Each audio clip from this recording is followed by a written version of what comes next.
Good evening. Welcome to Injustice Investigations. I am your host, Al Scott. And I'm nephew, Toby O'Neill. Hey, I just can't get into. You always got that delay. Yes, What's sir. going on, nephew? Oh, I'm cooling, man. How about yourself? Been a little busy, hectic day, but I'm cooling too, just like you. Already. Uh, I know you got uh, it together and ready to give it to him. Look, I'm ready. I'm ready. I'm ready. They may not like it, but it is what it is. We got to bring it there. And so we have a lot to talk about tonight's series, though. Tonight's headliner is the PPP loans, fraudulent PPP loans. So Mhm. uh, we we're hoping we get to it tonight because we have some other stories that were breaking news stories. So we're gonna, as always, go with them first. But either way, if we don't get to it tonight or all of it tonight, this is going to be, I think, like a 3 or 4 part series on this because it's long. It's long and stuff. So we do know a lot of people have been going to jail with the fraudulent PPP loans, and so we're going Yes. to discuss the the people that the feds are looking for having custody. We're going to look at some of the companies that benefited from these loans, and I think he said earlier some of these companies that benefited didn't need a dime, Oh, yeah. but they got it. And so we have also shared the name, a list of names of all those who have received a PPP loan.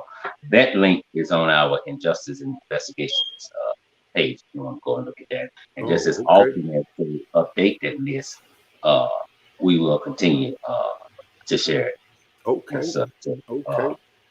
yeah, and so we're sharing the list because the list is public.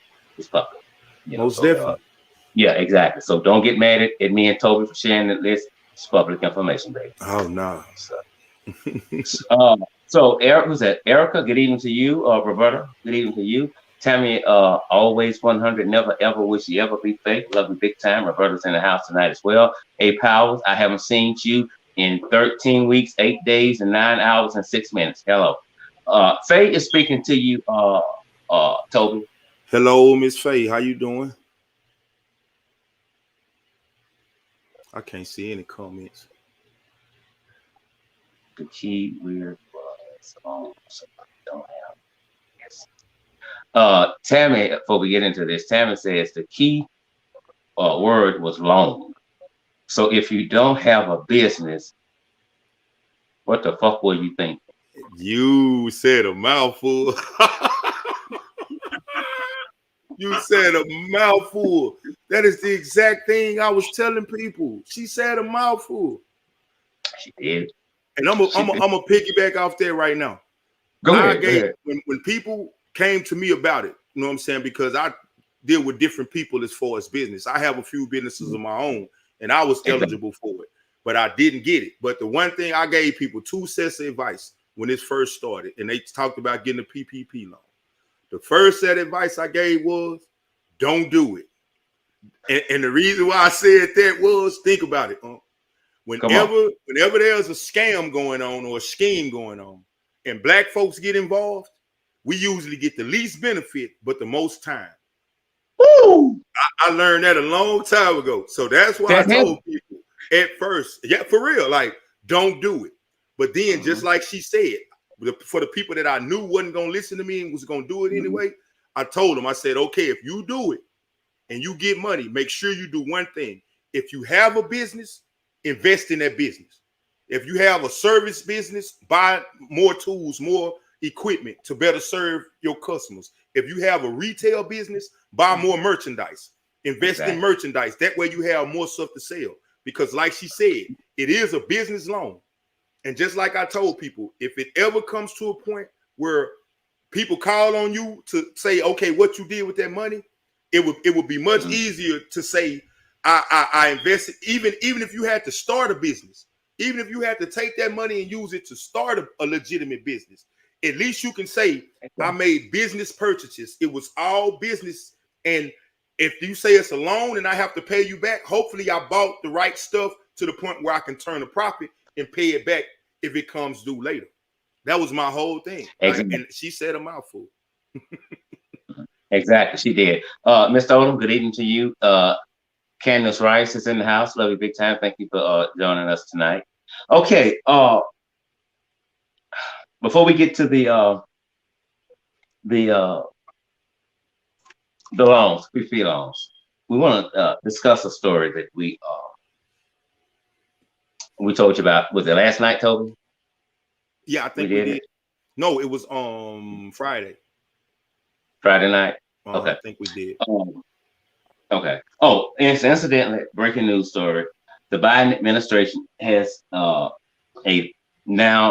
sent out a limited eviction moratorium. So I think it goes until October, but they just did that a few minutes ago and stuff. So because millions of people were about to be kicked outside, you know. So what would happen next, we don't know, but to God be the glory for that. And that's going to kind of tie into what they told. That's the same as the PPP loan. Some of them fraudulent, and that's it. The fraudulent people that's taking advantage of, you know what I'm saying, the renters, the homeowners, like they should, you know what I'm saying, get them too. They should prosecute them exactly. Exactly. Somebody made a comment a little while ago and said, I think they said that Monroe have a lot of people that did fraudulent PPP loans. I think that's what that individual said. Mm-hmm. And so you're absolutely right. And the roundup has really just got started. It has just got started. Somebody, Candace Rice, says they're blowing it on cars and unnecessary items, not even catching up on bills. Exactly. They should have been putting look, Toby, she says they should have been putting that bail money up. Exactly. It's coming. Because it's coming. Okay. Mental health. It's not an issue. Mental health is not an issue. Mental health is a serious issue. Yeah. And it affects a lot of people in this country. Black, white, young, old, male, female. We told you the story the other night about a black 18-year-old girl in Texas. Allegedly, she was wanting to commit suicide by running out in the streets hoping to get hit by a car, allegedly. Well, that didn't happen. Someone called the police, and the police showed up. The deputy showed up, name was Deputy Marty, and I think his first name is Cole. He starts with a C somewhere on here. But his name is the Deputy Marty. And so when he pulled up, he got out of the unit, talking to her first, I think from the car. She don't talk. I'm okay. I don't need you. That time, when we saw the video, she was not in the street. She was on the sidewalk. You can tell she was upset. She didn't have any shoes on, but you can tell she was upset. So the deputy continued, and I'm gonna use this word, to agitate her. To agitate her. I don't think police officers should be responding to mental health issues. It must be another agency that we can put together to get them to come and deal with people who have mental issues, because when they're having an episode, we know they're not in their right frame of mind. But if you don't have a degree in dealing with this, then you may think you're helping, but you may really be hurting the situation or making the situation a little worse. So the girl is crying. She's crying. You see her. She's shaking. I mean, visibly shaking. She's shaking. I want to call my mother. Didn't say yes. He didn't say no. Let me call my sister. Didn't say yes. Didn't say no. He continues, and I'm going to use this word again, to agitate her. I just want to go home. I'm okay. She's crying her eyes out. Something is going on. But if you don't want to tell the deputy, that's a prerogative. He was called out. Now, here's what, and Toby and I talked about this today. He has this perspective of it, and a lot of it makes sense, and then some things, I just don't see it that way. But I'm teachable until the day that I die. Let's put it like that. So the girl, all he had to do, in my opinion, was just stay behind her and see where she's going and make sure she gets there safe. Okay. And if you had to walk in the streets a little bit opposite of her side, so she won't try to jump in front of a car, that's okay. But here's where it went bad at. When he put his hands on her, he had no right whatsoever to put his hands on her because she hadn't done anything wrong. He was told that she's a mental patient, she's having a breakdown, blase, blase, blase. This officer, he probably meant good, but this officer made a bad situation terribly worse. And she really began to shake. And you can see the tears, just coming from her eyes. And she's looking at him. She is looking at him as if he is deaf. It's like, why are you doing this to me? But one thing that she said that gave me chills, and I put it out there. I don't want you to hurt me.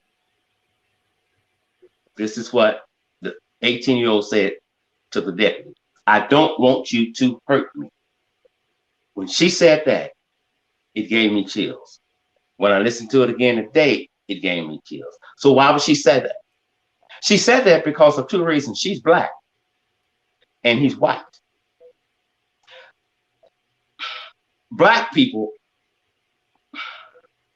has never had a good relationship with police. And it's not necessarily on black people. It's on the police because they interact with us in ways that will agitate us. And as I always say, the problem is not at the academy because it's only done in black neighborhoods and dealing with black people. It got worse. So it's not an academy issue. But here's what black people see, especially kids. They see police officers as the enemy, criminals, the death angel. We don't have a good report for them. We fear them. We fear them because even when they are called out to help, they wind up doing the wrong thing. 4 incidents in Shreveport, Louisiana. All individuals, males, had mental issues. Police officers should not be called out. They should do what they were hired to do. Deal with criminals. When it comes to mental health issues, don't call the police. In these cases in Shreveport, all victims died. Because why would you send somebody out like that don't know how to deal with them? They're cops. That's it. They have a mindset, kill, and that's it. So sometimes the family later regrets calling the police because now their child is dead or in the hospital or in jail. The little girl was eventually taken to the hospital. I don't think she stayed there 30 minutes, and they sent her home. If he had just stayed behind her, and that was it, I believe it wouldn't have escalated to the level that he did. Now, let's look at the mother, the sisters, the neighbors, the friends, or whatever. You can film the police. That's legal. Do not agitate the police. Do not interfere with the police. Toby and I talked about that earlier today. Do not interfere with the police. Interfering with the police is like when the mother goes up and she touches her daughter's hand. He don't know what the hell she was gonna do. You cannot touch a cop. You cannot touch a cop. That situation could have went terribly wrong on her end too. Now, you stupid motherfucker, I'm filming you. I'm filming you. I promise you, if you don't say you're filming that officer still knows he or she is being filmed. You're going to make it worse for the person that they're dealing with. But I understand the emotions when it comes to your child. But we have to remember who we're dealing with. We have to remember that. Now, the technique that he used to throw his whole body on them is a proven, an approved technique with that company. Approved. But now watch this here. Just because it's legal, don't always make it right. It's as simple as that. His conduct to me, I give him the benefit of the doubt, was somewhat out of order, but I still give him the benefit of the doubt because we have to look at, and I think Toby brought this up earlier, there's people coming around him now, and so he's getting nervous. And so he's there by himself until the second deputy arrives on the scene. But still, did he kill her? No, he didn't kill her. Good evening, Louise Raw. Welcome. No, he didn't kill her. But he really didn't do anything to her. Just laid her down and was trying to get her under control. In the midst of doing that, that's when the body cam came up, if I'm right, Toby, and it failed. So that's how come it wasn't on. It wasn't if he deliberately turned it off. I think it failed, right? Yeah. Yes. Okay. Yeah. So it failed. So I don't know if I wouldn't call for him to be terminated. You know, if you don't know, then you don't know. He probably thought that he was doing right. And for the most part, according to their policy, he did right. He was doing right. But exactly, black people, we don't know what the hell a cop is going to do to us. Even if it's a damn black cop, we don't know. And so this little girl, she said, I don't want you to hurt me. Because she know what you do. She know how y'all do it. She remember George Floyd. She remember that. And that's in her. And you are the enemy. Stay behind her. Don't touch her. Walk on the other side. Don't touch her. Don't ask her no damn questions. Let her go to where she's going. It's as simple. And you don't need no damn training for that. I felt so bad for the girl, especially when she said, I don't want you to hurt me. Now watch this. Here's what has happened now. The family has moved from out of their home because they have been receiving death threats. Some of these death threats also came from law enforcement. Many are saying, you got what you deserve. You got what you deserve. So the attorney advised them. Who was that? Who was that got what they deserved? The girl or the mother? They're talking about the girl, that she got what she deserved. I don't know. I mean, well, yeah, I do know. Yeah. It's easy to figure out why they would say that, because if you're black and something happened to you that's not pleasant, yeah, we don't give a fuck. So that's why they say you got what you deserve, you know. But I want to let Toby come in with his comments, and then incidentally, the phone lines will be open tonight. I hope I put the number up there. If not, it's 1-877-755-9155. Anytime you would like to call in and give your opinion on this issue, Toby and I will wait on you. Go ahead, nephew. Hey, I did some research today and I checked up on it. And they have an actual pamphlet that I came across. I'll share it with you, you know what I'm saying, later. But they have an actual pamphlet that supposedly the procedure when dealing with, you know what I'm saying, suicidal people. And that's what, you know what I'm saying, this was dealt with.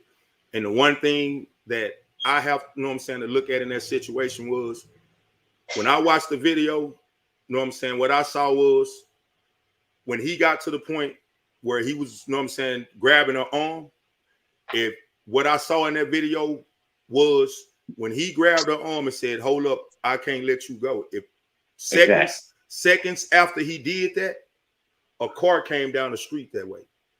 And we have to remember, the initial call was she was running out in front of cars and running out in front of traffic. Exactly. Now, let's you know what I'm saying, cut to the chase and cut the fact. Because there's two ways that this could have been handled. You know what I'm saying? Like you said, he could have been an observer in the situation. He could have walked along beside her. He could have did all, you know what I'm saying, followed that procedure. You know, I'm just going to walk along beside her and talk to her and try to keep her calm and everything like that. But the key time or the key frame would have been if he hadn't grabbed her and just walked beside her and did that. Let's say, for instance, it was true about her running out in front of cars and stuff like that. Okay, if we had to watch the video and watched him walk beside her as black people, watched him walk beside her and try to talk to her and, you know what I'm saying, maintain a safe distance. If she had ran out in front of the car and that cam, his video camera caught that, and he had stood there and watched her run out in front of a car and get ran over, then we would have had something to say about that, about him not doing his job. I really believe that. Because I totally agree with that. Yeah, we are on the police's ass excuse my French, we are on their ass right now. But think about it. Just like I said, when I looked at, you know what I'm saying, the little pamphlet they got, the one thing I know of that was in the pamphlet and with regular police procedure is when you get to a scene of a crime, you have to get control of the scene. Exactly. You have to get control of the scene. One of the main things that we know, especially with us, is, hey, how about you sit over there on the curb, you know what I'm saying, and this, that, third, you know what I'm saying, or this, that, third, and let me do what I need to do. You know what I'm saying? I'm gonna detain you. You know what I'm saying? And like that's procedure. If it gets too hectic, well, hey, why don't, for you and my safety, I just go ahead and handcuff you and sit you in the car. You know what I'm saying? Until I get through doing this for mine and your safety. That's what it's about.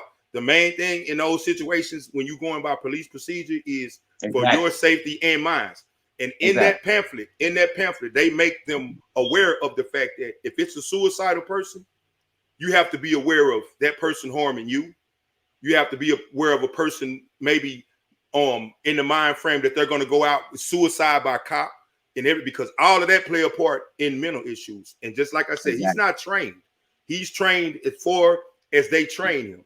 And just like I said, the one thing I noticed about him was he never got rattled. He never raised his voice. He was always calm. When he grabbed her, you know what I'm saying? It wasn't a, hey, stop, because it could have been a, hey, stop, get on the ground. We see that. It was a, hey, I'm not trying to hurt you. Hey, when she said, can I go to the grass? He said, yes, you can go to the grass. I just need you to sit down, because think about it. If he could have got her to sit down, that would have diffused the situation, because then she wouldn't have been able to run out in traffic. Exactly. Then he could have said, well, let me get on the microphone and go ahead, because he made the call already to get help there when he first approached her and told her, hey, I made contact. But like I said, if he had not grabbed her, and some people said, well, okay, well, what, like I said, I asked people, okay, well, what if she had ran out in traffic? Well, then he could have ran. Okay, so then you admit he could it's okay for him to put his life in danger to try to save her if she ran out in traffic. But it wasn't okay to try to alleviate that or keep that from happening by saying, hey, I just don't want you to go nowhere where you sit down. And just like I said, in the midst of the ruckus, understand, like, if we really just look at it from, like I say, an unbiased, you know what I'm saying, perspective. When he said, hey, I want to call my sister, that's okay. I didn't grab your other hand. I didn't take the phone out your hand or nothing. She called somebody. She put the phone to her ear. And at one point, whether it was when the person got on the phone and the person was, it seemed like that escalated, that she started escalating. And go back and watch. He maintained, hey, I'm trying not to hurt you. Hey, I just need you to sit down, because if it's cars watch the cars coming down the street. If he had to let her go and she had to darted for the street and he let her go out there, he would have been dead wrong. You would expect him to jump out there and risk his life to save her. And he probably would have did it without a second thought. So I can't knock him for seeing those cars, understanding the situation, and doing what they said in his training by controlling the situation. You know, just like they said, if you need to put barriers around, because you have to protect that person from themselves, and you have to protect everybody around in that situation, because that person can do somebody some harm. So just looking at his training and how they trained him, I understand him, and I can see as to why he handled it like that. Tiffany Riley, good evening to you. Love you big time. Listen, nephew, those are some excellent, valid points, because I don't think he should be terminated or whatever. He did when he came up. He spoke. He was calm. He spoke to her in a calm tone. And when the second deputy showed up, he was just as calm as the first deputy was when he showed up on the scene. But dealing with us, I mean, with how cops interact with us. Even adults are scared when cops come on the scene. Exactly. You can call the police yourself. Exactly. My wife is acting up tonight. My husband is acting up tonight. Exactly. But once the cop gets there, it goes to a different level. And then that person could wind up shot or going to jail or whatever, But, with her being 18, and she said, I don't want you to hurt She's seen enough. She's heard enough to know you're not my enemy. You're not for me. You are against me. Now, I'm not saying it's also was a racist. I don't. Only thing I don't think he should have done, and that's just a matter of opinion. Mine is he shouldn't have touched her because she was in that state. But with your point, she could have ran out in front of a vehicle. So I guess it would be safe to say with that officer, it was going to be a catch-22. If you lose or you lose, you know.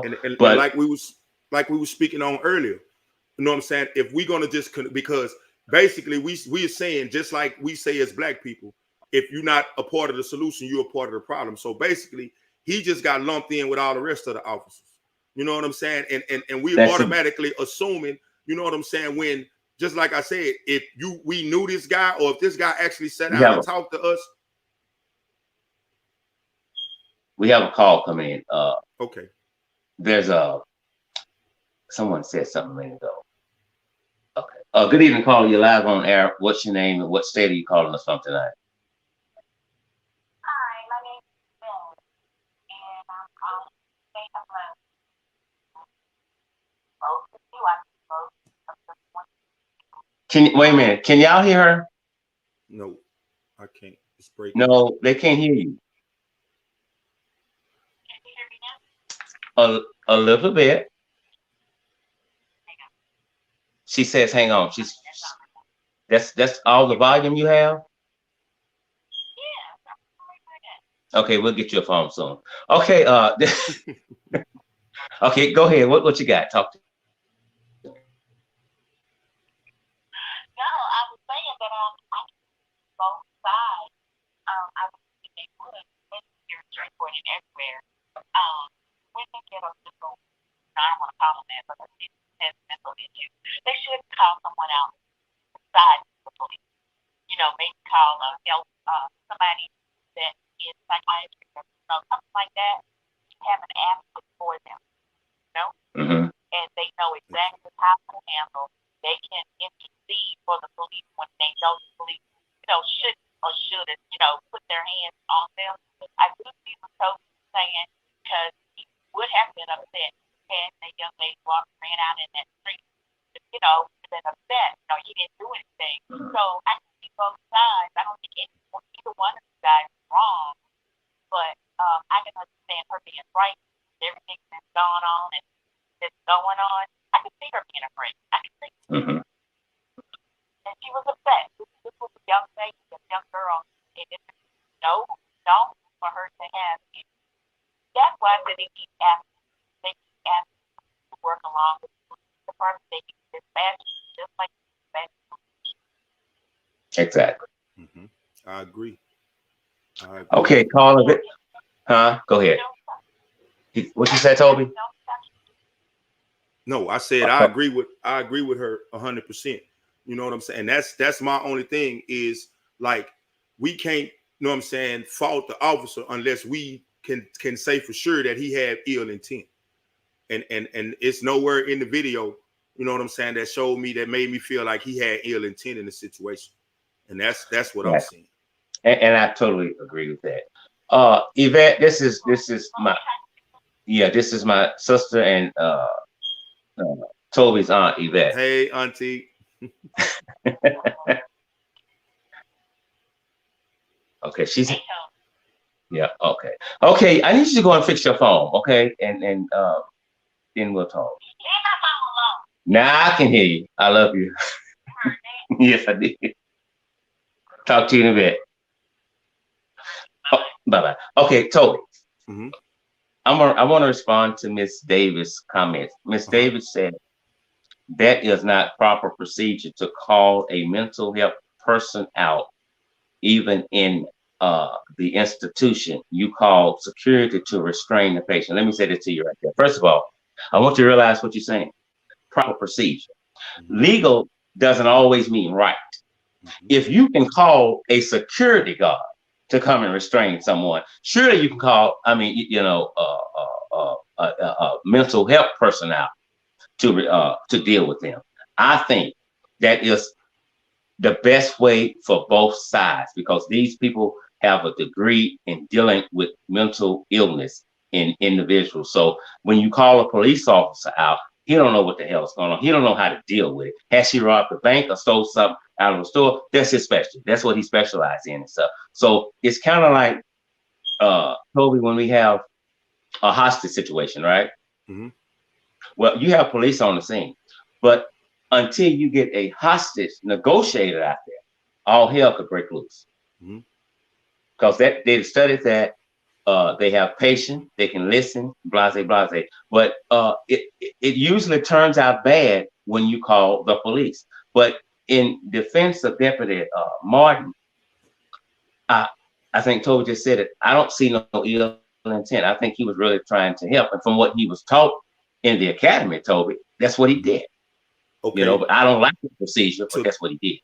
To speak on the situation like Ms. Davis is saying, if it was at all possible, you know what I'm saying, in certain situations to have a medical person go out there to deal with medical issues all the time, then we could understand when an officer chooses to do something on his own.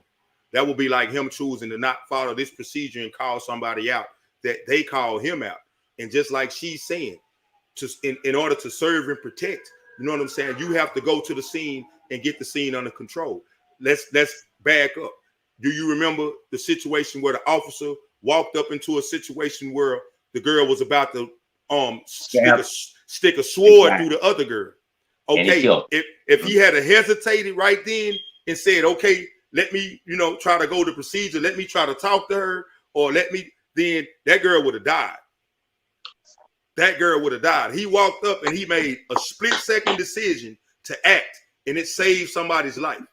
And somebody still had something to say about he didn't have to kill her, he didn't have to do this, he didn't have to do that. But I bet you that little girl, you know what I'm saying, that he saved, I bet she is thanking God that he pulled out his gun and acted the way he did. And I guarantee you, if this had turned out different and that girl had ran out in the streets, I guarantee, you know what I'm saying, people would have said he handled that wrong. He should have restrained her, or he could have did this and did that. Right. And I remember that story. We did it. And I saw no wrong with what the officer did, but had he waited another second, like you just said, Toby, because sister was coming down with that knife. Exactly. And if we go back and look at the video and notice, you know what I'm saying, that after he grabbed her, like seconds after that, we saw cars coming down that street in that direction. I don't know if he saw those cars, but cars were coming down in that direction. And in his mind at that moment, here comes some cars. Let me try to grab her, or, just get control, because I don't want her to run out. Because at the end of the day, I don't want to have to run out there behind her. Exactly. If my job is to serve and protect, in looking at that situation, I would tell anybody, if I was that officer, I would still rather take that chance of, you know what I'm saying, trying to grab her and get the situation under control than to not, and that car pass by and she decides she want to make a run for it. Exactly. The brother, I honestly think everything he did from what he learned in the academy, and then just probably, himself, and so he honestly thought he was helping, but I just disagree with the touching, because of what blacks have been through. You're right in that, because just like I said, and anybody though, think about it, in that heightened mind state that she was in, anybody touching her would have did that. You know what I'm saying? Like anybody. So yes, you totally right. That escalated the situation because of what, you know what I'm saying? But at the same time, she's walking away from him. He does not have control of the situation. In his mind, it was something different. But you're right. If any officer, you know what I'm saying, especially somebody in that mind frame right there, no matter what it was, it could have been a black officer, any officer. Exactly. When you touched her, you know what I'm saying, you did based on, you triggered something. Exactly, you triggered something, and I agree with that. I agree with that. Thank you, Candace Rice. The video is on this channel here.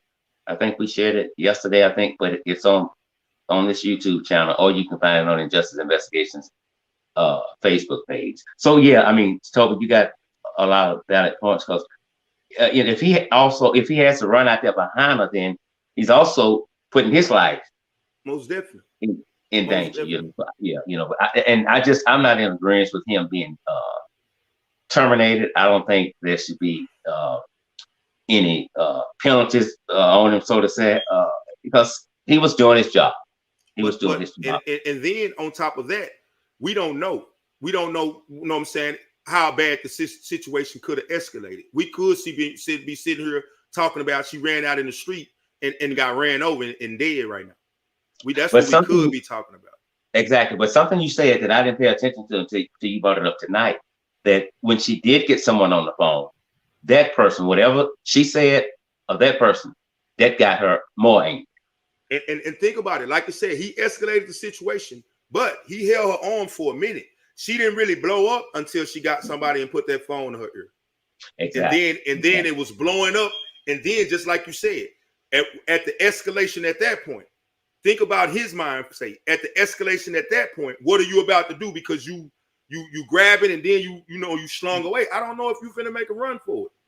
Exactly. I don't know. And just like I said, he could have easily said, "Okay, go hurt yourself."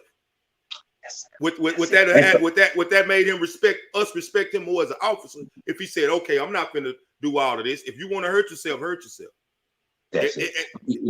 And so him doing that escalated it, but he didn't do it trying to escalate it on purpose. He's really trying to help. There it is. And so it's Yvette said, you got 2 points. You understand both. So it's really a catch-22. But Mr. Odom, I think, is still on this live feed. He called the police when his son Travinsky Odom had led officers in Shreveport on a chase for about 30 minutes through all the neighborhoods and back up on North Market and Blanchard and stuff. And he made a call. Mm-hmm. And I think another relative made a call to 911. They were trying to advise them that individual driving that truck is a mental patient. Mm-hmm. And he's got some things going on and he's not in his right mind. So, well, why did they do that? Well, what they're thinking is you're going to handle it a different way now. You approach it a different way. Mm-hmm. So I think someone said it tonight, Yvette, I think that we need people to address these situations. Even if they have to come out with cops, that's fine. But you let them try to, get that person back in their right mind and calm down. And then if things get out of hand, then you have to step back and let the police come in and do the job. And just like I said, that goes back to procedure. Because just like Ms. Davis said, whether it's a mental institution or whether it's a situation like that, the doctors are not equipped to battle. They are not equipped to battle. So if it's any possibility that it may be a battle or it may be lashing out or something like that, they're going to send the police in to, just like you said, calm the person down, get the person to sit down, restrain the person so they're no longer a threat to themselves or to us. And then they're going to come in. So just like I said, if it's something wrong, it's something wrong with the procedure. If it's something wrong. Exactly. Something wrong with the procedure. Exactly. And so, we learned years ago, legal doesn't always mean right. And some policies and procedures need to be looked at. And maybe we need to pull that off, Exactly. But I just don't think anything he did was to harm the child. That's my thing. Okay, Toby. Mm-hmm. Toby. People. Fraudulent PPP loans.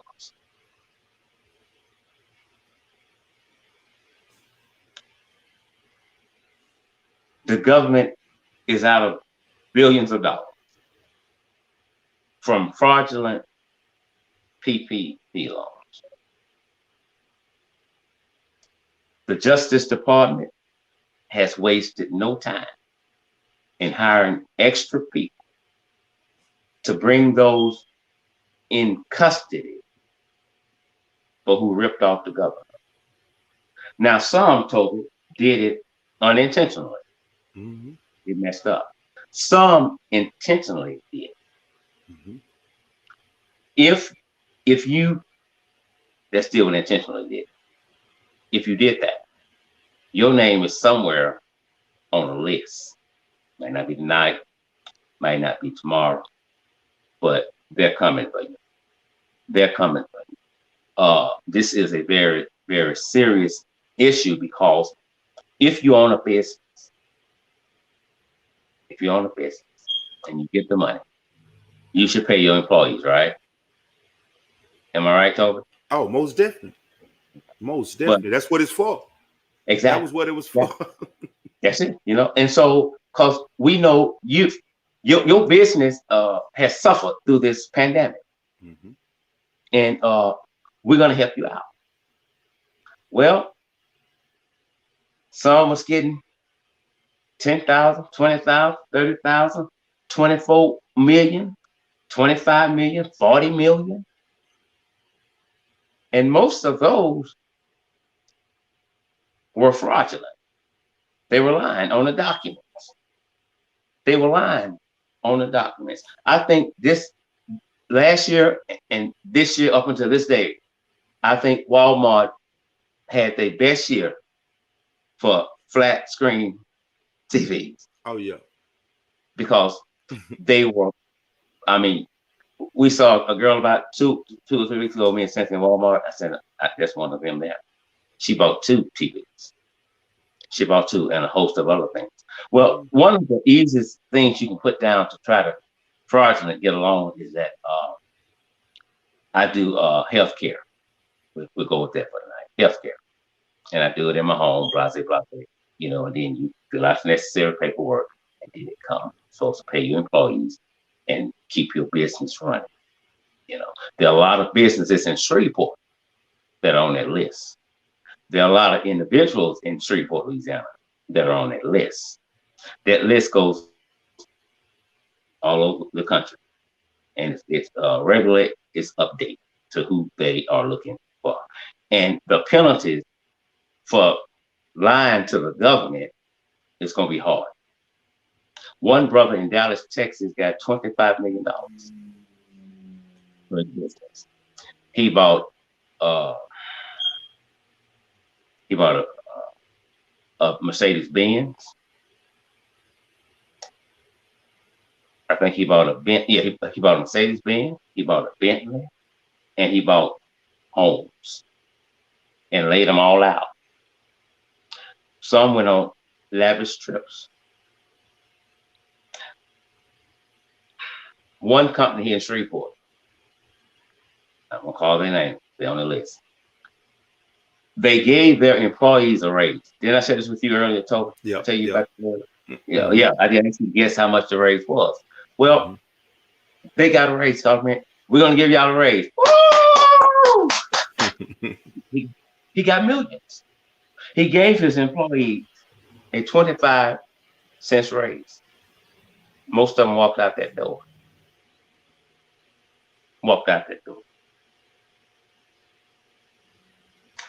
These loans were meant to help you to go through the storm that you was now facing.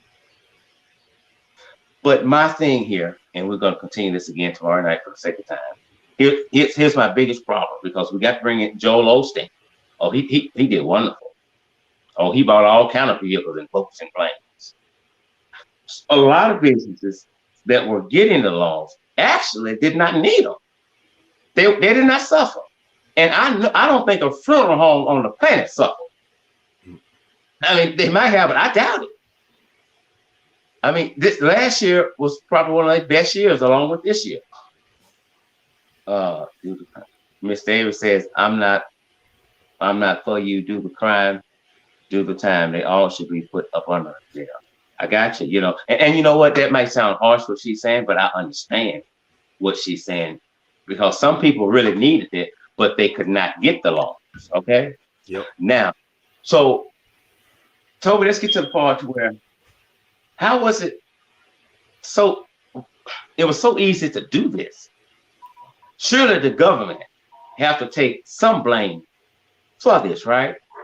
Yeah, they have to take blame, but it's just like, I talked to some people early on, you know what I'm saying? And just like with anything, when that first popped out, all of the true white collar criminals or whatever, because I know a few, the first thing they did was, let me study it and let me figure out the loopholes.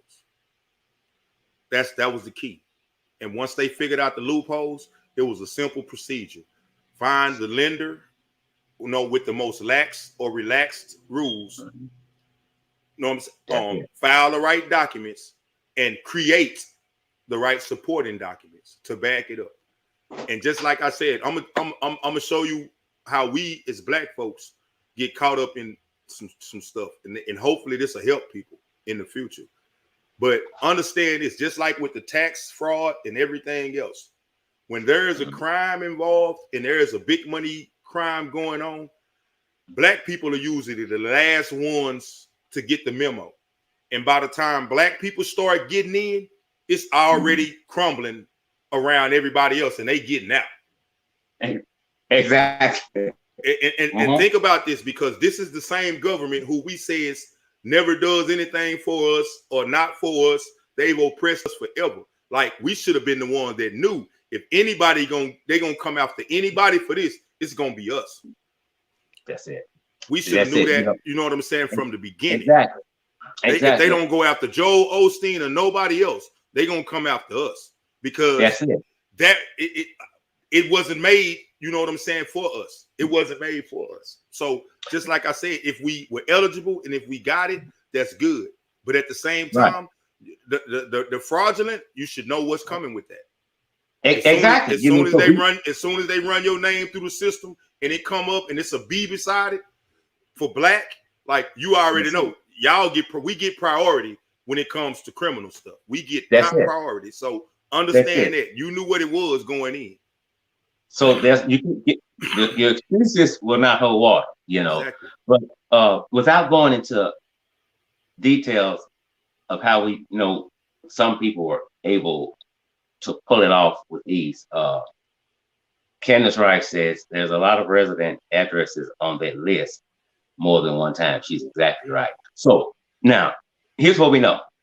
We know for a fact. Here's what we know. We know for a fact that a lot of these people that received these loans, fraudulent loans, they had help from the people that they were talking to.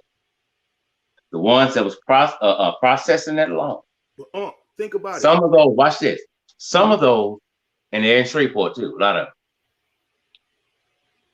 they were being paid depending upon how much money was coming back to them. Yes. Yeah, they were being paid. If I said 5,000 from you, 5,000 from you, 6 from you. I mean, this is in one day, Toby. So these are people that work with the government, for the government. But it was also your tax preparer, your accountant, your banker, all of them too. And just like I said, think about this as a Black person, because I'm still dealing with the Black issue of it. As soon as somebody said, hey man, I can get you a PPP loan, I knew it was a problem, because you coming to me telling me you can get me some government money. When do those people ever tell us they can help us get something? Only if it's benefiting them. Only if it's benefiting them. That's the only reason they're gonna come and tell us, hey man, I know how to get you some money. That's the only way they're gonna tell us. And just like I said, we had to go through the process, whether we approved the fraudulent paperwork or we approved the fraudulent information, you know what I'm saying, that went on the application. Hey, and just like I said, when I hear people talk about it, it's like, I got over, I came up, I got a blessing, all of that, whatever it was, you know what I'm saying? All I want people to do is, if you provided fraudulent information in order to attain that, understand you committed a crime. And whatever, you know what I'm saying? Whoever it was, like I said, whether it was the accountant or your bookkeeper or your tax preparer, whichever one it was that put you on game or gave you the game, respect the fact that you took it. You took it, you made the choice to do it, and you're going to have to ride that out. Exactly. Now watch this. Some of the people that got the money, not only, they didn't have a business. Some just didn't have a business. They used all kind of addresses. One person used the place where they really worked at as saying that they owned it. Okay. And they got the money. But here's what a lot of, because you keep going to us, and that's where we need to be tonight, because a lot of us are in some serious trouble. People that were on low income, right? Rent may have been $80 a month, if that. you know, they were getting them. And so now here's what happened. After they received them, a lot of them moved out of those apartments and went on up a little higher. Upgraded. They upgraded. Yeah, they upgraded. Now they upgraded. They moved on up. The Jeffersons. Yeah, they did like that. The Jeffersons. Yes, indeed. So now, this money, we all know tonight, will not last for too long, especially when you're not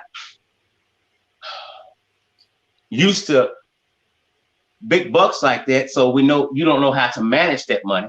Exactly. You don't know how to invest it. You don't know how to save it. And I know this because you're in Walmart. You're buying cell phones all over the damn place. You bought a brand new car. Now you can pay that note for about 3 or 4 months. And after that, they come in to pick it up. So they went on lavish shopping sprees. They bought boats. They bought planes. But little did they know, in certain states, there were some people riding around. They've been watching. Once they found out who they were, they watched them for a while. Watched them keep spending that money, keep spending that money, keep spending that money. And at the opportune time, they round up some, put cuffs on. I know one guy. He's got 21 years for taking, I think, 25 million. One guy filled out. He had 15 PPP loans. 15. And guess what? All of them got approved. 15. So there's no way on God's earth that all of them just filled out paperwork on their own without having somebody on the inside saying, I'm going to get it and I'm going to do this here, and boom. But I got my cut though. I got my cut. You knew when you came in the consequences and repercussions. So if I tell you, hey, I'm going to use you to get this money to you, and you give me a cut, that's understood like the bar, like we say in the hood. That's understood. What's understood don't have to be explained. We committing the crime. I'm gonna get my cut. You gonna get your cut. If you get caught, don't mention my name.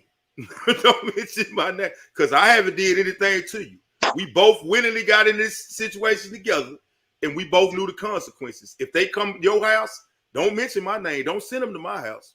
That's what they're gonna say. Yeah, you did wrong if you do. You did wrong if you do. I didn't force you. I didn't force you to do this. That's it. Yes. That's it. Because I mean, you know, I've been to jail. You've been there. Yeah. I've been several times. I went one time. I was on vacation when I got out. Anyway, it's hell in jail. It is. It's hell. And a lot of these people, they might be resting now, but in a little while, when they find out that their name is on that list, that's a nervous, unpleasant way to live.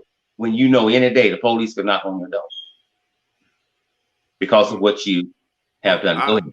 I've done the time, and I'm gonna tell you like this: like I wouldn't want to do it no more. But at a point in time, I was like, okay, I can do this time.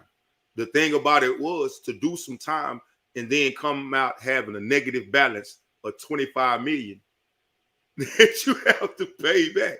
And like, we understand that's the IR to the S. That is the government. They can take everything they want to. So at that point right there, not only will you probably have to do some prison time, you'll never make money again because they in your pocket. They in your pocket. They in your pocket. Restitution is real. You gotta get it. Look, but grandma sent you a $200 money order through the mail. They got that. That's us. That's me. I'm saying, like, you owe us. We gonna get ours. And so this is just the beginning of this. We're gonna go a little deeper tomorrow night and in the upcoming days on the PPP loans. And again, that's open to the public. Go on the website, and you can find those that have been convicted on it, or those that are getting ready to go to trial. But it doesn't surprise me this, the punishment that they're handing down is nothing light. It's nothing light. It never is And I for think us. you said just a little while ago, some of you, I mean, you had the money, but you didn't have sense enough to save some for bail money. I guess because you didn't think you was going to go to jail, you was going to get away with it. And so when you have businesses that are doing this, that's even worse because you didn't pay one damn employee. Nothing you purchased was for that company. Not nothing. Not nothing. And one of the terrible things about a lot of blacks is that some of us are too materialistic. We just want to go buy this, and I'm gonna buy this car because this is what you think people want to see you in. Then I'm gonna go get this house because that's what people want to see me in. But sooner or later, Toby, reality sets in, and you're back to saying, "I got $22 on my cash out." Exactly. Let me say this for the business people, because we talking about business, and I've noticed a lot of this locally. You know what I'm saying? In people of color when doing business. One of the amazing things that I see about us, a lot of us, when we go into business not knowing anything about business.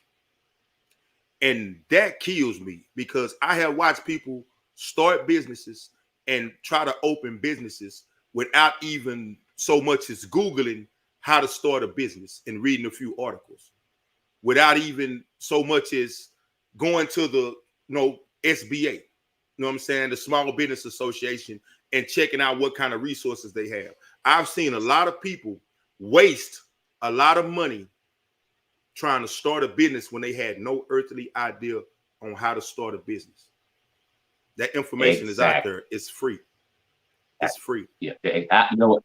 I agree with that 1,000,000%. It's a long process, and if you've never been there, and you try to do it on your own, well, you're probably guaranteed to fail. Exactly. And I've seen a lot of people waste money like that. And that's why I said it. Some people might, I know people that I believe, and I don't know for sure, I believe got a little PPP loan, and they had the right idea. You know what I'm saying? Like, okay, I'm going to, get this business. But, you know what I'm saying? That is something that requires schooling. That is something that requires educating yourself. And if you've never educated yourself on that, it's just as bad as being, the people that, blew the money on nothing, because you got the loan, you're required to pay it back, or you're required to suffer the consequences, and you went out and blowed it still. You blowed it still. Exactly. I know people. Miss Davis says, I truly hate that so many Black people fail for this foolishness, knowing that this system is not for us. If you don't say nothing else tonight, Miss Davis, I'm going to count you. You just preached. You just preached. Miss Davis, we have to start accepting responsibility. I'm going to say that every night if I can. We have to start accepting responsibility for our actions, for our choices and decisions, and for our outcomes. We have to start accepting responsibility. Something you brought up today, when you and I were talking, because we know we're probably going to receive a little backlash from this here, because some people think that if you are of their color, of their race, then you have to agree with everything that they're doing. If they're doing wrong, then you agree with it. But we don't do it that way. So the thing will come out that they just sitting up there, they hating on folks because they ain't get it. You don't know what I got. You don't know what Toby got. For real. And so nobody's hating. This is news. And to be honest, I was eligible for it, but then as soon as they said they was gonna have to publish my personal information, I felt like it wasn't worth it for me, because I like my privacy too much. And just like I said, I'm not taking nothing where y'all put my name and address and everything like that on the list somewhere. It's not worth it. That wasn't worth it. It's not. It's not. And so with some of the people that didn't necessarily know how to do it, but got with the right person that's been doing crimes like these for years and are somewhat good at it. Now, let's just say, for instance, if some of these people work for the government and help you got over, right? So they're probably going to go to them first when you look at their books Okay, because they know what you did. This person was rejected and you approved it. That was rejected and you approved it. And so all these people are connected. Okay, so here's the thing. He's talking to the employee. I work a deal out with you, but you're gonna turn state on the other one, and they're gonna do that. That's the way it works. That's how game goes. They're gonna turn state on. Look at every major crime that was committed where it was more than one people involved. They tell you the person who gets down first and decides to snitch first or tell first is going to get the easiest sentence or get the lighter sentence. So the guy that was in there, he lined his wallets good and he gave out as much as he had to. But at the end of the day, he already got a lawyer on standby. The black people that got the loan, they didn't even pay the lawyer. The criminals, like the real criminals, the white collar criminals, they keep a lawyer on standby. They lawyer helped them win. They lawyer helped them commit a crime. The biggest crimes is committed by lawyers and accountants. And they keep them on payroll. So they be covered. They covered.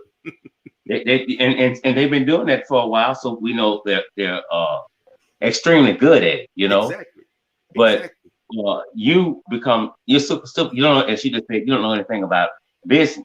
But whether you do or not, that's not the point. The point is you lied. Mm-hmm. And this is a serious crime. This is a serious crime. Don't you think the government just gonna leave this alone and say what they said so, charge it to the game? They're not gonna do that. And no one is wishing bad on you because you wrote this chapter out in your life. We just telling the story. Mm-hmm. You know, when I first learned how to play dominoes, Toby, the first thing they told me, all money ain't good money. Exactly. Critical. Let me say this. Real world says, can you unblock me? Listen to what you just said. Real world. Can you unblock me? Can you unblock me? You got it? You can't be blocked if you just made a comment. Ding, ding, ding, ding, ding. Ding, ding, ding. Correct. Tammy, thank you, Tammy. I didn't even see it. Tammy said, you're not blocked. Let me get me a sip right quick, Cole. Hey, the one thing about it is we welcome comments. That's what this show is all about. Exactly. Open discussion. So, you know what I'm saying? We go through, we do not intentionally block people that don't agree with us.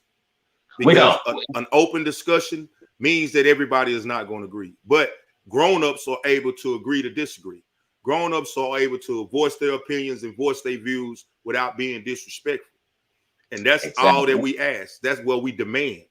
We're not going to get on here and get disrespectful with anybody. So we don't want anybody on here that's going to get disrespectful with us or anybody else that's tuned in.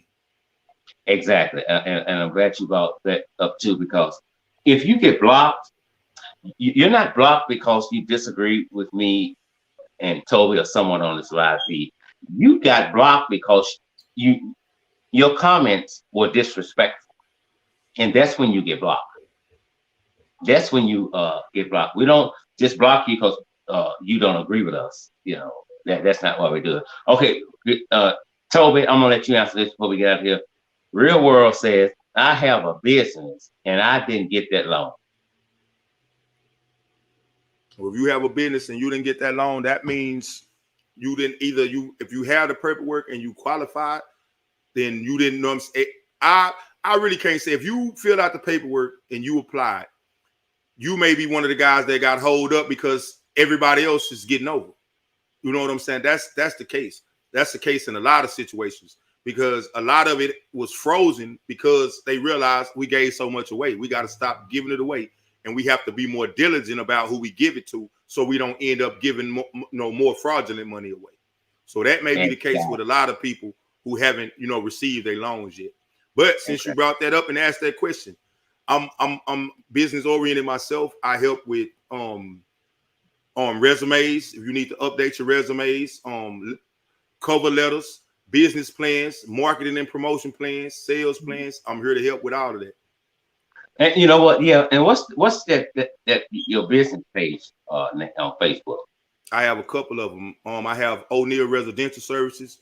That's a company that specializes in residential repairs and maintenance from yard work to full remodels. And I have Team O'Neill Promotions, which is a marketing and media company specializing in internet marketing, media, and more. Okay, so if they need help in that area, they can contact you. Yes, sir. Okay. Somebody says, real world again says 2 friends got picked up by the feds. Yes, indeed. Hey, on real world, right now it's time to be kind of joyful. I don't know what your situation was, but some people should be glad they didn't get it right now. I don't know your situation in particular, real world, but I know it's some people out there that wishing they didn't get it right now. Look, before we go, someone that I know been working all day life. I mean, don't miss a beat. Do you hear me? I mean, don't get never been in jail. Walking this straight line. Applied for it. Call came in that your information was wrong. You lied. You're trying to get money from the government illegally. She don't do that. She don't rock like that. So what happened? She called someone she knew. Someone she knew, a very high profile individual. And they called and got it cleared up. So then they called, oh, we see it now. We apologize. My point for bringing that up, Toby, is that while they were wasting time with an individual who was legit, other people was walking out the front door and the back door. And that's like you said, that's usually the catch-22, or you know what I'm saying, the outcome where some people suffer because of what other people did. Because think about it, just like with the fraudulent income taxes, when that was popular, at some point, once they realized they had gave out so much fraudulent, they had to freeze. Let's freeze anything else going out, and let's look deeper before anything else goes out, because we already have so much out that we're gonna be responsible for getting back. I saw that when it happened, and they made the announcement that a lot of, you know what I'm saying, people were on the back burner because we got to go through now and double check and triple check, because we can't allow no more to get out, because once we get through dispersing, we're gonna have to backdoor and go back and get a lot of it that we let get away. And like I said, that might yeah, we talked about that the other day, Cynthia.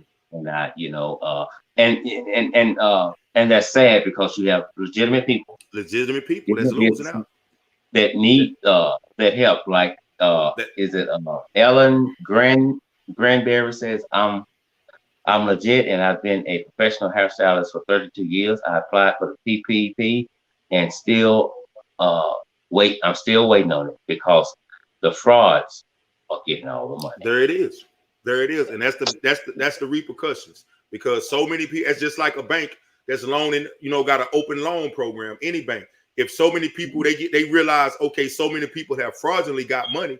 Like, hold up, we doing something wrong. It's something going on internally. We got to, you know, plug up the leaks or whatever and fix it before we, you know, give out more money, because we already got so much out there. Exactly. And when you hear stories like this, you know, it upsets me totally, because when they legit, they need it. They're gonna put it to good use. But you got the others just out here doing something close to nothing. I mean, you're spending on money that you shouldn't have received.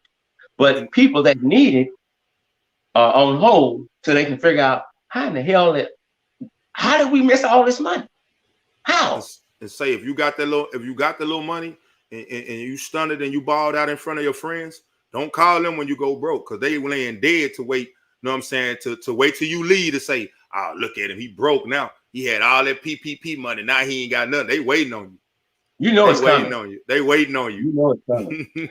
Okay, look. I think it was a wonderful show tonight. As always, Toby and I appreciate you all for joining us on the live feed tonight. We love you big time.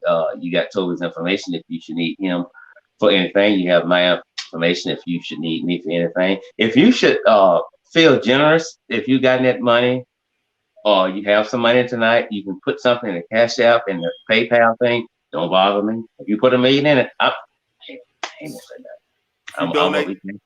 if you donate a little of that PPP loan, I'll pray for you.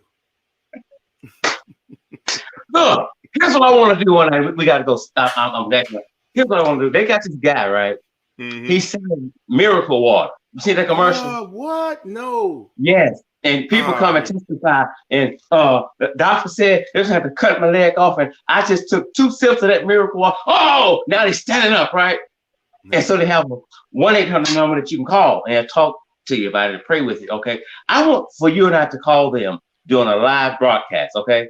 And we're going to play along with them about that water. You selling holy water? Oh, wow. Can we do it, bro? Wow. Can we do it? Oh, yeah, we can handle that. We can handle it.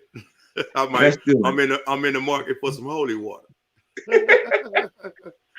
All right, y'all. Look, we love you. As always, I'm not always right. You're not always wrong. We love you. See you all tomorrow night. Get rock with it and creek. Don't rise. Toby, the last word on you, bro.